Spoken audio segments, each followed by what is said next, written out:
My wife mentally checked out of our marriage when I got extremely sick and started having an affair, so I contacted her AP's wife and informed her of everything. We began seeing each other in secret and formulating a revenge plan, and 2 years later, we finally confronted and publicly humiliated them. For the last few weeks, I've been living the raccoon lifestyle, first because of my raccoon eye bags, and second because, well, actually that's it. It all happened when I, 39, and my wife, 37, noticed I was getting super sick, like red-hot fever, weird stomach pains, random trembling kind of sickness. At the time, we lived in a tiny apartment, worked opposite shifts to save on childcare after our daughter, now 12, was born, and sometimes we struggled to make rent. Well, knowing I couldn't provide for my family made me feel even worse than you can even imagine, and it's not like I had the luxury of lying to myself that she didn't care, because she made it very clear that she did. You see, the very day I was told I may have a deathly illness, she didn't find her comfort in me, or the strength of our relationship. Instead, she took to Instagram. Day after day, I watched as she took photos of herself in the mirror, in the least amount of clothing she could get away with without her page being banned. And of course, I hyped her up, told her she was my princess, but it was like she wasn't even impacted by my compliments anymore. But we were still cuddling at night, and after all, we had a baby together, so I tried to remind myself of that whenever I felt doubt creep into my mind. But then her mother-in-law started coming over. She would sit on the couch and say things like, "My husband would have rather died than let me work a day in my life," or, "If my husband caught me living in an apartment this small,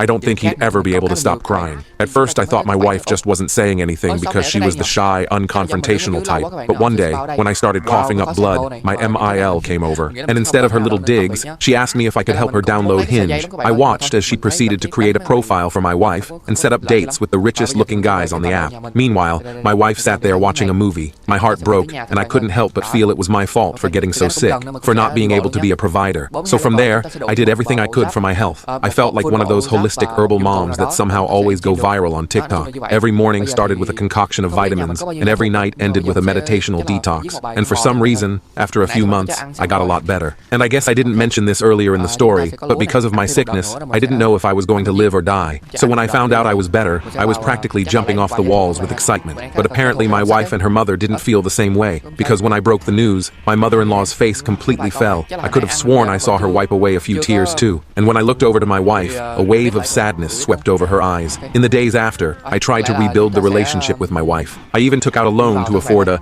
very fancy romantic dinner on a boat. My wardrobe slowly transformed as I replaced perfectly good clothes with newer styles she approved of, hoping for a compliment that rarely came. But then it escalated. She'd constantly compare me to her boss. Yeah, red flag I completely missed. It was always, Jason would know exactly what I wanted without asking. Or, Jason takes his wife on these amazing surprise dates. She'd come home from work with stories about Jason's thoughtful gestures toward his employees, or the expensive anniversary gift he bought his wife Emma. Every story seemed designed to highlight my inadequacies, and what she said next actually made me wish that I had, in fact, died from my illness. She mentioned how Jason had surprised his team with gourmet coffee and personalized mugs on a particularly stressful day. I brought home her favorite dessert from the bakery across town. Instead of appreciation, she just said, "That's nice, but I'm watching my calories this week. You should have asked first." I threw the pastry away after she went to bed, feeling foolish for trying. "Did you hear what Jason did for Emma's birthday?" she'd ask while we were doing dishes one night. "He flew her mom in from Seattle as a surprise and booked them a spa day together.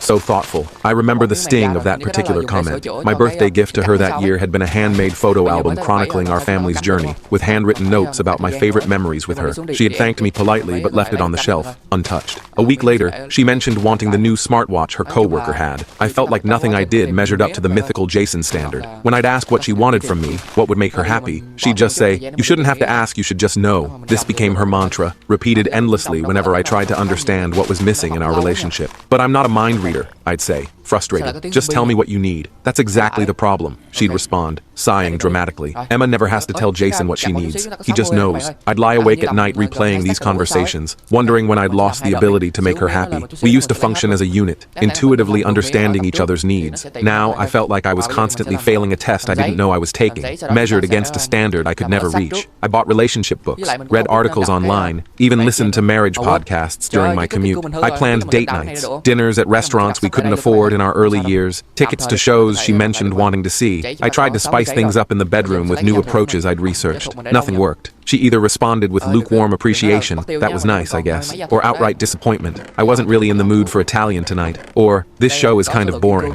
After one particularly elaborate date night that I'd spent weeks planning, a sunset cruise followed by dinner at the restaurant where we'd celebrated our engagement, she spent most of the evening checking her phone. When I finally asked if something was wrong, she seemed almost surprised that I was bothered. Work stuff, she explained vaguely. You know how it is. I didn't push it that night. Instead, I watched her face illuminated by the screen's glow, wondering when her work stuff had become more important than our time together. The soft candlelight caught the momentary smile that flashed across her face as she typed a response to someone who wasn't me. The woman I married, the one who used to laugh at my dad jokes and curl up against me on the couch, had transformed into someone I couldn't please no matter what I did. She started working later, attending more team-building events and client dinners. Her texts became shorter, less affectionate. Our physical intimacy dwindled to maybe once a month, always initiated by me, and often met with excuses about headaches or exhaustion. I remember the first time she flinched when I tried to kiss her unexpectedly. That tiny movement, almost imperceptible, hit me like a physical blow. I stepped back, confused, and she quickly covered with a story about being startled. But something had shifted. Her body, once so familiar and welcoming to me, had become a fortress with barriers I didn't understand.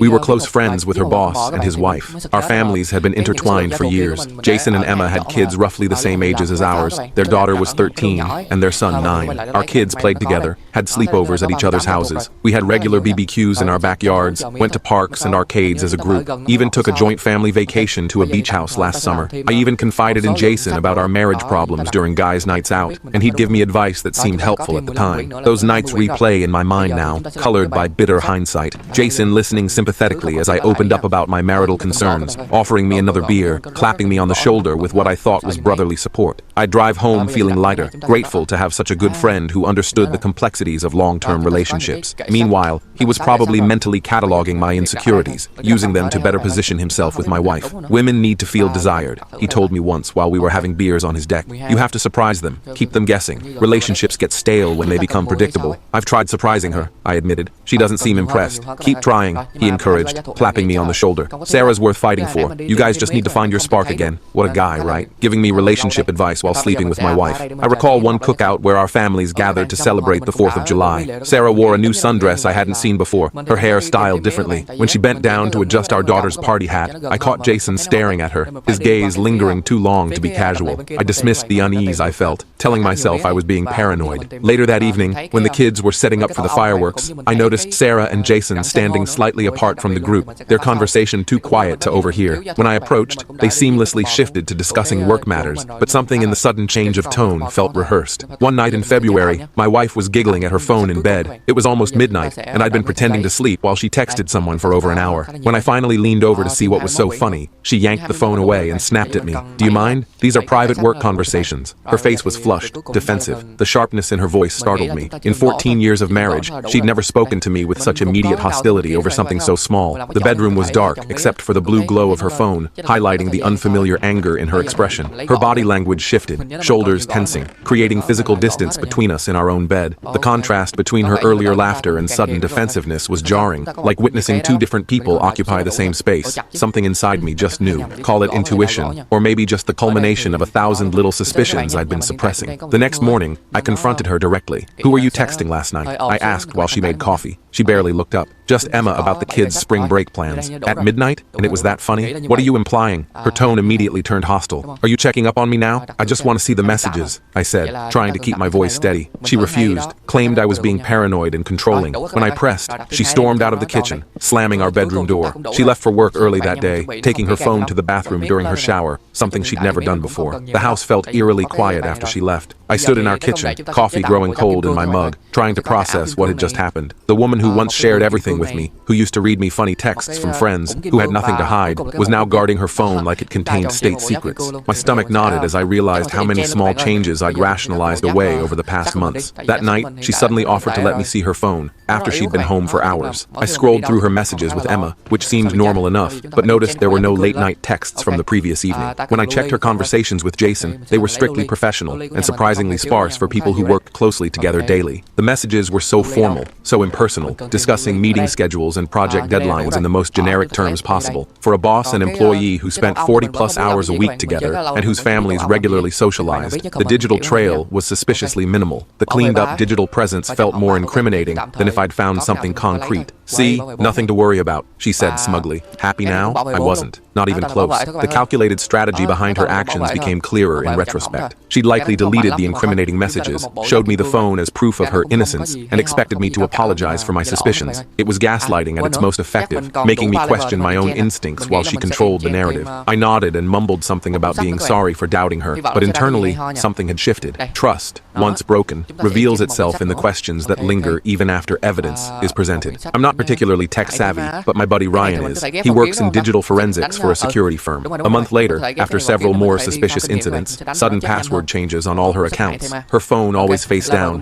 mysterious weekend work emergencies. I invited Ryan over for beers while my wife took the kids to her parents' house. During those anxious weeks of waiting, I started noticing other changes. Sarah had new underwear I'd never seen, delicate, expensive pieces that never seemed to make appearances on our date nights. Her gym schedule changed, but her fitness tracker showed inconsistent workout patterns. She'd come home with subtle makeup still perfect after supposedly intense exercise sessions. Once, I found a receipt for a hotel parking garage in her car from a Tuesday afternoon when she'd told me she was at a client meeting across town. Man, I hate to ask this, I said, after we'd been catching up for a while, but I need help recovering some deleted texts from Sarah's old phone. She'd upgraded to the latest iPhone the previous month and had given her old phone to our daughter to use for games after supposedly wiping it clean. Ryan looked uncomfortable but didn't seem surprised. You think she's cheating? He asked directly. I nodded, hating to say it out loud. With her boss, I suspect. Ryan sighed. Let me see what I can do. No promises, though. It took him several hours, but he managed to recover fragments of deleted conversations. Not everything, but enough. Messages like, miss you already, and last night was amazing between my wife and Jason. References to hotel rooms and inside jokes. A particularly gut-wrenching exchange where she complained about me being clueless and boring in bed. Reading those words, her private assessment of my inadequacies shared with her lover, was like having the foundation of our marriage jackhammered out from under me. The intimate details of our marriage, things I thought sacred between us, had become ammunition in her affair, fodder for their shared amusement. Each recovered message was a paper cut to my dignity, small but agonizingly precise in its ability to wound. I felt physically ill reading them, but thanked Ryan for confirming what I already knew in my heart. The fragments we found confirmed my worst fears. She was having an affair with Jason. What are you going to do? Ryan asked before leaving. Get more evidence, I replied. Then decide. Ryan clasped my shoulder before he left, his eyes reflecting both sympathy and concern. Don't let this consume you, Mark. Get what you need, then get out. I've seen people destroy themselves gathering every painful detail. His warning resonated, but I knew I needed irrefutable proof, both for potential legal proceedings and for my own sanity. I couldn't risk her twisting this into some misunderstanding I'd blown out of proportion. I wanted proof that she couldn't wiggle out of, so I waited and watched. 3 days into my investigation, in a moment of weakness or perhaps hope, I bought How to Help Your Spouse Heal from an Affair, thinking maybe we could salvage our marriage if she was truly remorseful. I hid the book in my desk drawer at work, not ready to confront her yet. The pages of that book became both comfort and torment during lunch breaks and quiet moments alone. I highlighted passages about genuine remorse versus regret at being caught, about the years needed to rebuild trust after betrayal. Some days, I'd read about successful reconciliations and feel a flicker of hope. Other days, the clinical descriptions of affair partners' manipulation techniques made me question every moment of my marriage. The book became a roadmap to a possible future I wasn't sure I wanted, but couldn't yet dismiss entirely. That Saturday, she claimed there was an emergency at work, some client crisis that required her immediate attention. I called her office after she left, closed on weekends, as I expected. She didn't answer my calls or texts until late afternoon with a brief, "Still working, don't wait up."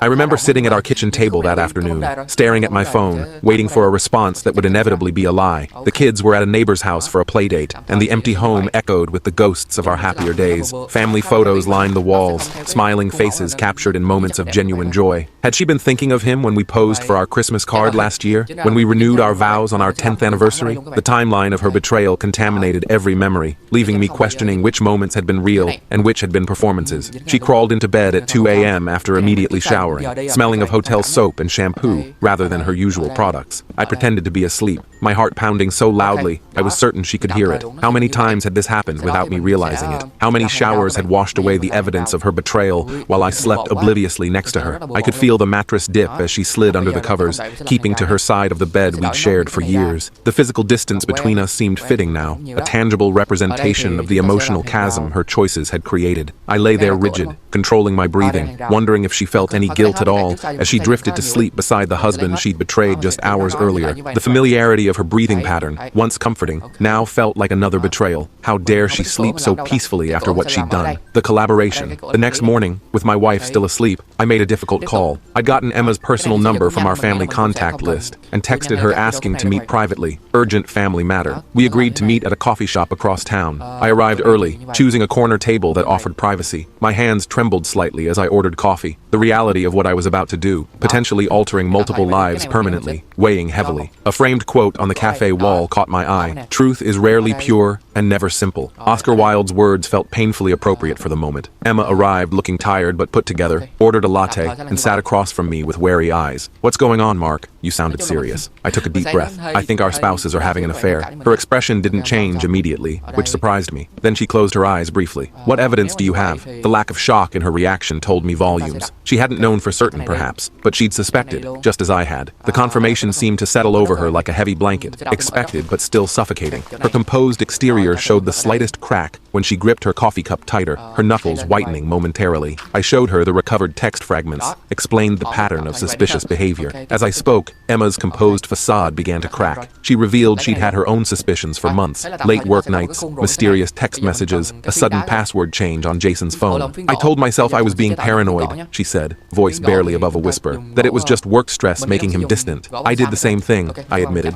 feeling a strange kinship with this woman I'd known for years, but never truly connected with until now. I kept making excuses for behaviors that didn't make sense. Emma shared details I hadn't known. Jason had opened a separate credit card 6 months ago, claiming it was for simplified business expenses. He'd started going to the gym at odd hours, buying new clothes, and paying unusual attention to his appearance. Once devoted to family weekends, he now found reasons to disappear for hours on errands that yielded no visible results. She was blindsided by the concrete evidence, but agreed we needed more before confronting them. We devised a plan to gather information separately, then reconnect in a few days. Emma would check their finances for unexplained charges, and I'd monitor my wife's movements more carefully. "I never thought we'd be planning something like this," Emma said as we were leaving. Her eyes, red-rimmed but determined, met mine. "They've made us into detectives in our own marriages." That statement resonated deeply. The innocence of trust had been stripped away, replaced by hypervigilance and suspicion. Every phone notification, every late meeting, every work trip now required verification. We had become unwilling participants in a surveillance operation we never asked for. 3 days later, Emma called me. She was sobbing so hard I could barely understand her. "I found everything," she managed to say. "Their messages, photos, everything." Her pain traveled through the phone, raw and visceral. I heard objects being knocked over as she moved around her house, her breathing erratic. In that moment, I realized that while I'd been processing my suspicions for weeks, Emma was experiencing the full traumatic impact of discovery in real time. The concrete proof had shattered whatever thin hope she might have been clinging to. We met again, this time at a park where our kids had played together countless times. Emma had hit the jackpot in the worst possible way. Jason hadn't even bothered deleting their messages on his iPad, which he'd left logged into his accounts while on a business trip with my wife. The affair had been going on for 2 years. They'd been sleeping together in our homes while our families had dinner in the next room, in hotels during supposed conferences, during business trips that were actually romantic getaways, everywhere. The park bench where we sat had our children's initials carved into it from a summer playdate years earlier.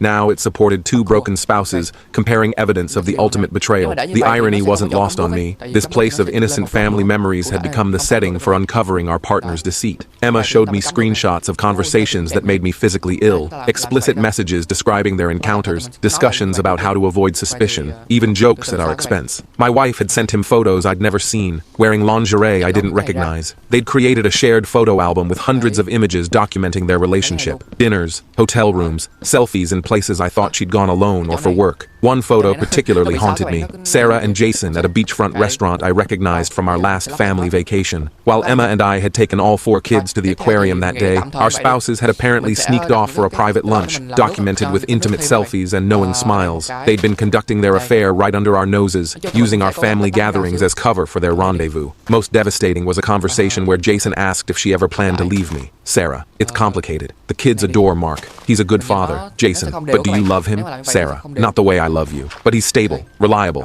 He'd never understand what we have." Jason, "So we keep things as they are? Our secret?" Sarah, For now, maybe always. Is that enough for you? Jason, as long as I have you, even part-time, I'm happy. Reading those words was like having my identity redefined without my consent. In our marriage, I'd seen myself as her partner, her lover, her confidant. Now I learned I was merely her stability provider, the reliable caretaker who maintained her comfortable life while she sought passion elsewhere. I'd been relegated to a supporting role in my own marriage, unaware that the script had been completely rewritten. Emma and I were devastated, but united in our response. If they wanted each other so badly, they could have each other, minus us, and half their assets. We quietly prepared divorce papers while acting normal around our spouses. I consulted with a lawyer who specialized in infidelity cases, gathering all the evidence into an airtight file. Emma did the same. My attorney, a no-nonsense woman with 20 years of experience in divorce law, reviewed our evidence with clinical detachment. This is more than sufficient, she confirmed, organizing the screenshots into categories. The duration and extent of the affair will be relevant to the judge. She recommended filing for divorce on grounds of adultery rather than irreconcilable differences, explaining that while it might not significantly impact the financial settlement in our state, it would create a clear record of why our marriage ended. The hardest part was maintaining normalcy around the kids and our cheating spouses. I still kissed Sarah goodbye in the mornings, helped with homework, and attended my son's baseball games, all while knowing she was texting her lover throughout the day. I caught her smiling at her phone during our daughter's dance recital, and it took every ounce of self-control not to snatch the device and throw it against the wall. During those weeks of pretending, I developed a strange double consciousness. One part of me going through the motions of family life, while another part observed everything with detached awareness. I became an actor in my own home, performing the role of unsuspecting husband while gathering evidence for my exit. Each family dinner felt surreal, watching Sarah laugh with our children, knowing she was living a complete double life. The cognitive dissonance was exhausting. Something funny? I'd ask, and she'd quickly darken the screen. Just a meme from work, she'd replied smoothly, the lie effortless after so much practice. Her ability to transition seamlessly between loving mother, attentive wife, and secret lover was disturbing to witness. The compartmentalization required for such deception seemed almost pathological. This woman I'd shared my life with for 14 years had developed an entirely separate identity I knew nothing about, maintaining elaborate fictional narratives to support her double life. The Sarah I thought I knew, honest to a fault, unable to keep even birthday surprises secret, had been replaced by a skilled liar who could look me in the eyes while betraying me. The payback. Through Emma's continued monitoring of Jason's messages, we discovered our spouses had booked another weekend getaway at a luxury hotel across town, using his corporate card that Emma had access to through their joint account. The reservation was for the upcoming weekend, when Sarah had told me she was attending a marketing conference in Chicago. I had even offered to drive her to the airport. Don't be silly, she'd said. I've booked a car service. You focus on the kids. Her elaborate lie included fabricated conference details, a fake hotel reservation email she'd accidentally left open on her laptop for me to see, and even a printed agenda she'd left on the kitchen counter. The effort invested in deceiving me was almost impressive in its thoroughness. She'd created a complete alternate reality, carefully constructed to maintain her freedom to pursue her affair. The betrayal was so calculated, so cold. They'd planned every detail. Emma and I finalized our strategy. We wouldn't confront them separately or privately, where they could manipulate us or beg forgiveness without consequences. We would catch them together, with official witnesses present. Are you sure you're ready for this? Emma asked during our final planning call. Once we do this, there's no going back. No possibility they can explain it away. I don't want to go back, I replied, surprising myself with the certainty in my voice. I just want the truth acknowledged before we move forward. We discussed the logistics carefully, timing our arrivals, bringing the proper documentation, maintaining composure regardless of their reactions. Emma worried about breaking down if Jason tried to manipulate her emotionally. I worried about losing my temper if Sarah attempted to blame me for her choices. We promised to support each other through whatever happened. Friday arrived. Sarah kissed me goodbye with her suitcase packed for Chicago, even asking me to help load it into the rideshare car. I hugged her tight, wondering if she felt any guilt at all. The embrace felt hollow, her body tense against mine. Did she feel any conflict in that moment? Any hesitation about the elaborately constructed lie she was living? The woman in my arms, wearing the perfume I'd given her for Christmas, carrying the luggage we'd bought together for our anniversary trip, was about to meet her lover using a cover story that involved abandoning her family for the weekend. The cognitive dissonance must have been staggering, yet her goodbye was flawless, complete with reminders about our son's soccer practice and our daughter's homework schedule. Have a productive conference, I said, watching her check her makeup in her compact mirror. Thanks, I'll call when I land, she replied, another casual lie. I watched the car drive away, struck by the symbolism of the moment. She thought she was leaving for a passionate weekend with her lover, unaware that she was actually departing our marriage for good. The suitcase I'd helped load contained not just clothing, but the last vestiges of our life together. I waited 2 hours, confirming through the hotel's website that the reservation was active and they had checked in. Then I drove to the address with a sheriff's deputy, who agreed to serve as an official witness. The deputy was professional but sympathetic when I explained the situation. I had the divorce papers in a manila envelope, my hand hands shaking slightly as I handed them to the server. The drive to the hotel felt surreal. Traffic lights, pedestrians, normal Friday activities continued around me, while my life was about to change irrevocably. I rehearsed what I might say, how I would react to different scenarios. Would she cry, rage, beg forgiveness? The uncertainty created a nervous energy that left me feeling slightly detached from reality, observing events from outside myself. We arrived at the hotel, a sleek downtown establishment with a rooftop pool, where I imagined they had already celebrated their secret rendezvous with champagne. The front desk was reluctant to help until the deputy explained the legal situation. They called up to the room, informing Mrs. Turner that her husband was in the lobby with important documents. The minutes waiting in that lobby stretched endlessly.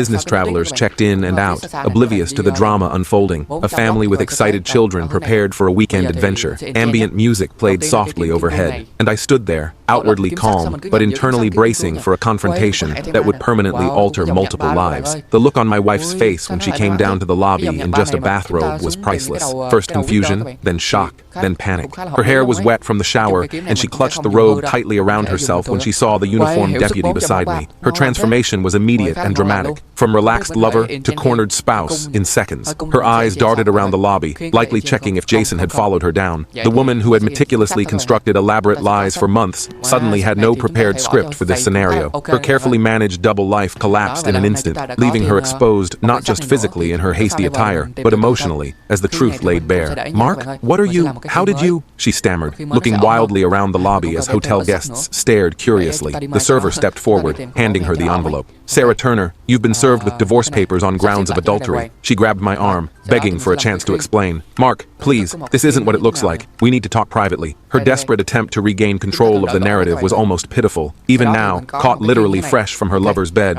wearing hotel-provided attire, she thought she could convince me to doubt the evidence of my own eyes. The audacity of her denial confirmed I was making the right decision. I simply said, "You had an affair. I'm leaving you. Simple. You don't understand." She started crying, those tears that had always softened me before. It was a mistake. It didn't mean anything. Each denial only reinforced the extent of her betrayal. A mistake happens once. A deliberate choice repeated over years is a life strategy. Her immediate pivot to minimizing the significance of her affair, rather than acknowledging its devastating impact, revealed her priorities. She wasn't sorry for hurting me. She was sorry for getting caught. 2 years isn't a mistake, Sarah. It's a choice you made every day. Her expression hardened, the vulnerability vanishing as quickly as it had appeared. The theatrical tears dried up instantly, replaced by cold calculation. I was witnessing yet another transformation. From caught cheater to aggressive accuser in mere seconds. She switched tactics instantly, her face hardening. "This is your fault, you know. If you had been more attentive, more exciting, I wouldn't have needed to look elsewhere. You pushed me into his arms." I walked away while the sheriff kept her at bay as she started screaming that it was my fault somehow, that I had driven her to cheat by being emotionally unavailable. Hotel security appeared, concerned about the disturbance. I heard her threatening to call the police, ironically unaware that law enforcement was already present. As I left the hotel, I could still hear her voice echoing through the lobby, cycling rapidly through various manipulation tactics, from tearful pleas to aggressive blame shifting to threats. Each contradictory approach confirmed I'd made the right decision.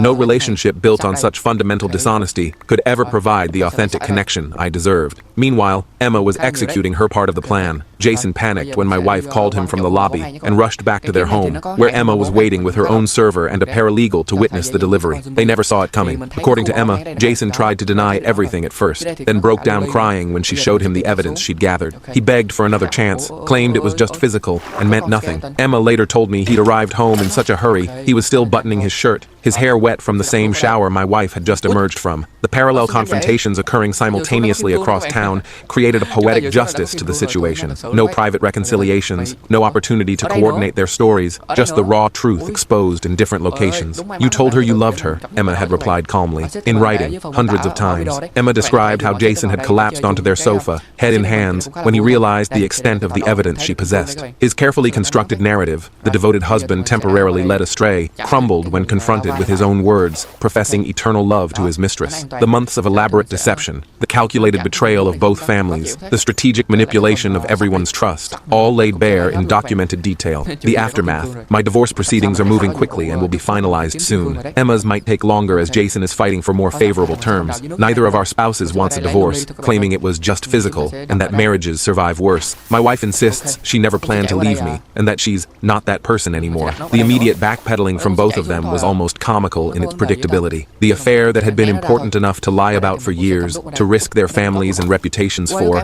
suddenly became meaningless when discovery threatened their comfortable lives. The passionate love declared in countless messages transformed overnight into a mistake they wanted to minimize. "I made a terrible mistake," she says daily, following me around the house where we still live temporarily until the divorce is settled. "But it made me realize how much I truly love you and our family." Her sudden rediscovery of love for our family coincided precisely with the consequences of her actions becoming real. The timing of her epiphany was suspiciously aligned with the loss of her security and social standing rather than genuine remorse for the pain she'd caused. "No," I've told her repeatedly. "Getting caught made you realize what you stand to lose. There's a difference." Each time I say this, she looks genuinely confused, as though the distinction escapes her. The self-awareness required to understand how her actions impacted others seems beyond her emotional capacity. Her focus remains entirely on what she wants: forgiveness without accountability, reconciliation without consequences, restoration of her comfortable life without the messy work of rebuilding trust. We still live in the same house temporarily due to legal complications and considerations for the kids, though we sleep in separate rooms. She's going to individual therapy twice weekly, reading the books I bought months ago, begging for another chance. She leaves notes around the house apologizing, reminiscing about our happy memories, promising to spend her life making it up to me if I'll just reconsider. The psychological warfare is subtle, but relentless. She strategically places these notes where the kids might see them, creating an impression that she's trying while I'm being unforgiving. She mentions her therapy insights at dinner, ensuring the children hear about her growth and commitment to change. Each gesture seems calculated for maximum manipulation rather than genuine healing.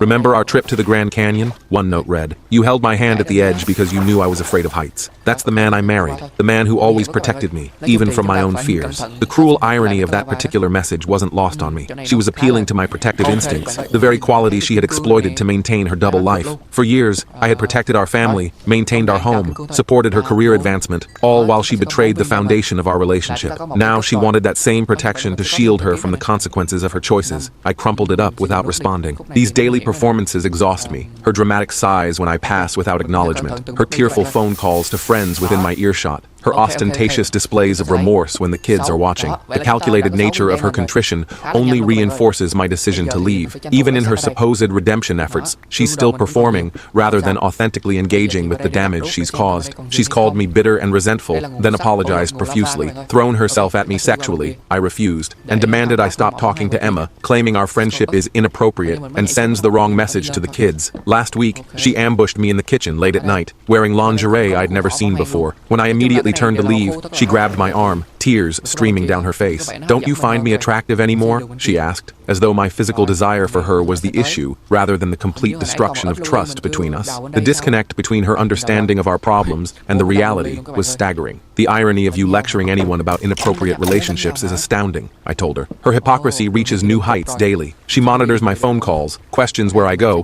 and expresses concern about my emotional state whenever I spend time with friends. The woman who maintained an elaborate secret life for years now demands complete transparency from me, claiming it's necessary for our healing process. The entitlement behind her expectations is breathtaking. She wants couples therapy, has researched the best marriage counselors in the city, and left brochures on my desk. But I've heard too many stories about therapists focusing on both parties' contributions to the marital breakdown and blaming the betrayed spouse for not meeting emotional needs. I refuse to be told that her affair was partly my fault. My attorney warned me about this exact strategy. Cheaters often push for counseling, not for genuine reconciliation, but to diffuse responsibility. They want to reframe their choice to betray as a symptom of relationship problems rather than a character issue, she explained. Don't let her narrative become the official record of what happened here. Everyone from friends to my own mother says I'm moving too fast, that people make mistakes, and that my wife clearly loves me. My mother actually said, "All men stray sometimes." At least she wants to fix things. The gender double standard in these responses is infuriating. Friends who would support a woman leaving her cheating husband without question urge me to consider reconciliation.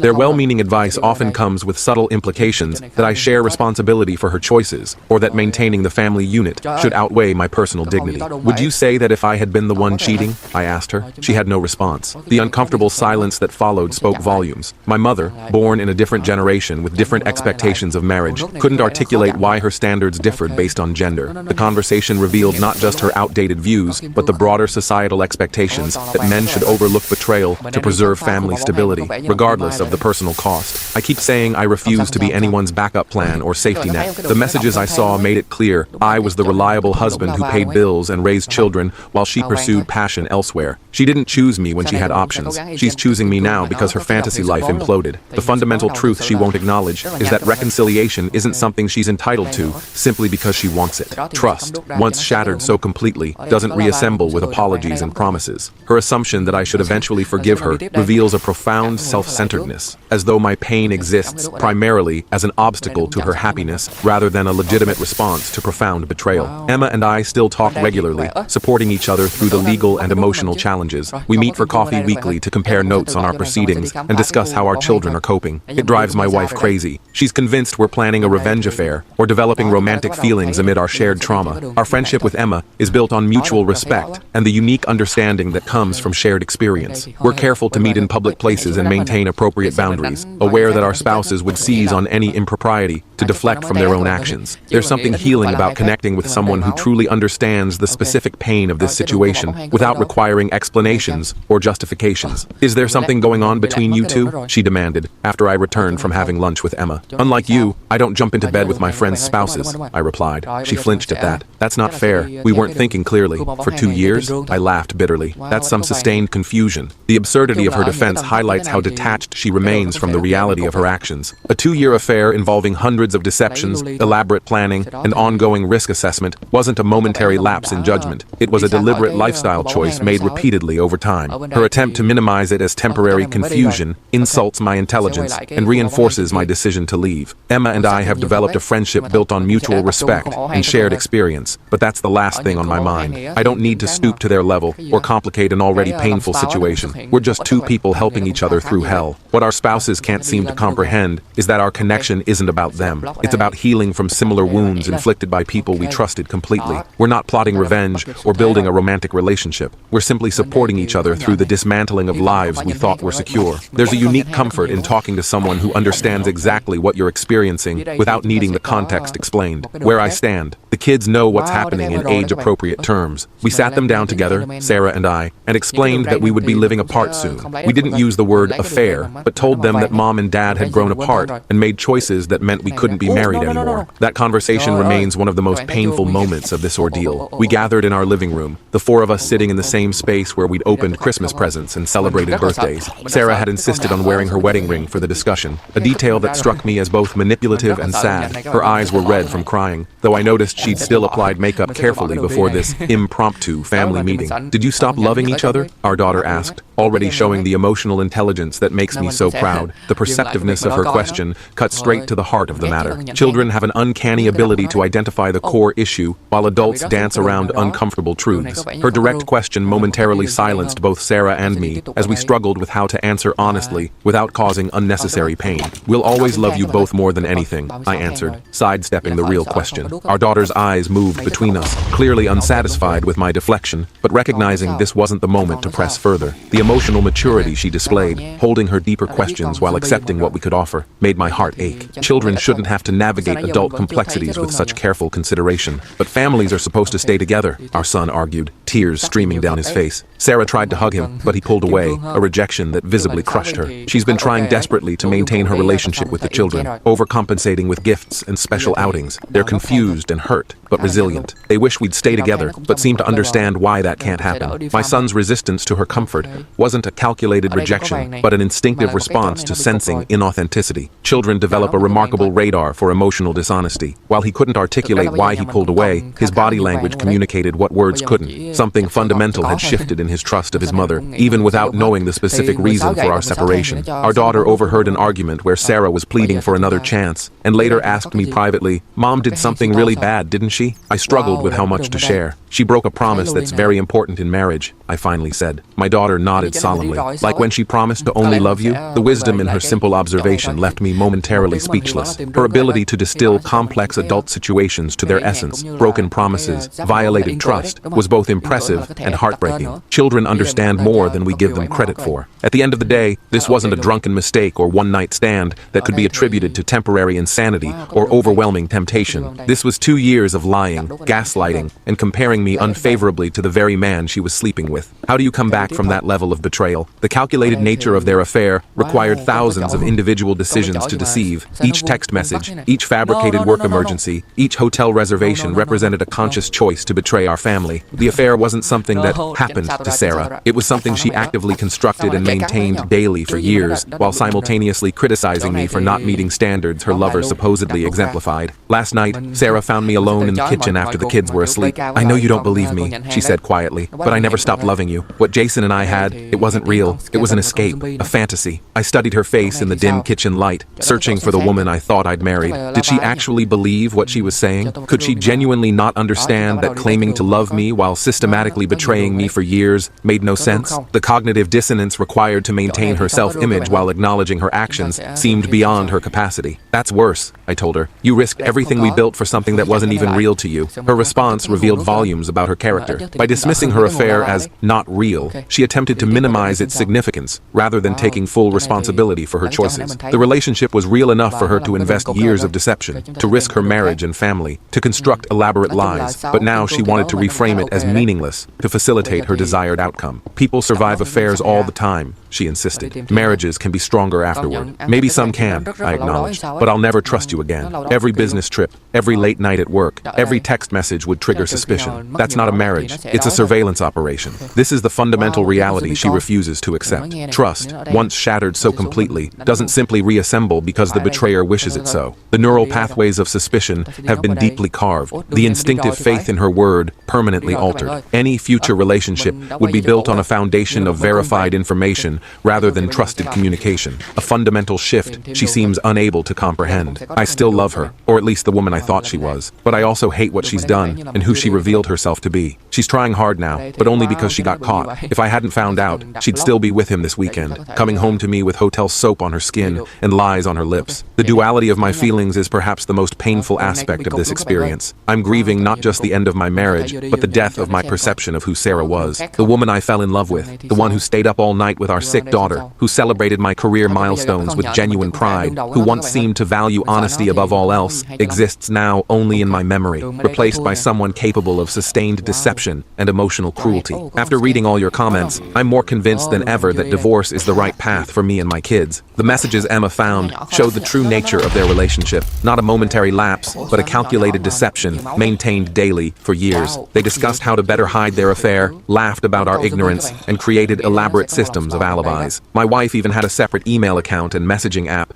just for communicating with Jason. One particularly damning exchange revealed they had created code words to use in front of Emma and me. Reviewing the Henderson project meant meeting at their regular hotel. Supply chain issues indicated one of us was getting suspicious and they needed to be more careful. They had turned deception into a game, complete with inside jokes about their successful manipulations. How could anyone rebuild a relationship after discovering that level of calculated betrayal? A marriage built on lies isn't worth saving, no matter how remorseful she claims to be now. I deserve honesty, faithfulness, and respect, the basic foundations of any relationship. My children deserve to see their father modeling self-respect and healthy boundaries. Staying would teach them that breaking trust has no real consequences, that promises can be violated without permanent repercussions. The legacy I want to leave my children isn't one of martyrdom, sacrificing my dignity and happiness to maintain a facade of family unity. Instead, I want to show them that healthy relationships require mutual respect, honesty, and integrity. By establishing clear boundaries about unacceptable behavior, I'm teaching them to value themselves enough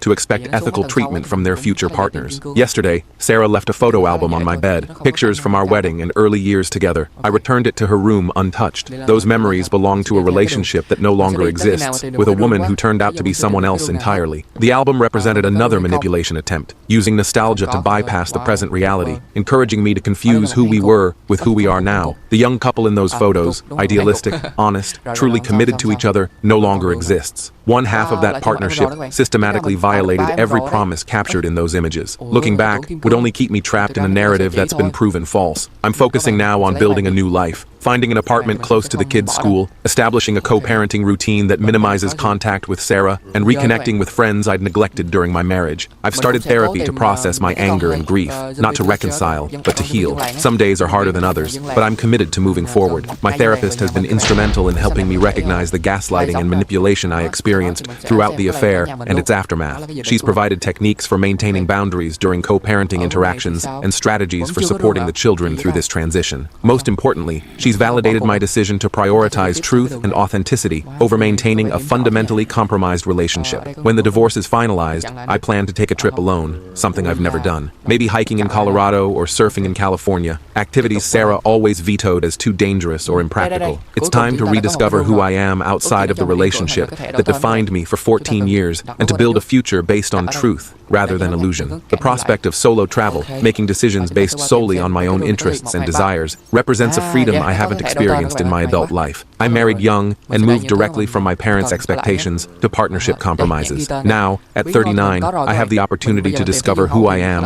when not defined by others' perceptions or needs. It's terrifying and exhilarating simultaneously. This journey isn't what I would have chosen, but I'm determined to emerge stronger, wiser, and more authentic than before. The betrayal that shattered my marriage has also broken open possibilities for growth I might never have explored otherwise. The path forward isn't clear yet, but it's mine to determine based on truth rather than deception, and that, ultimately, makes it the right direction, regardless of its challenges.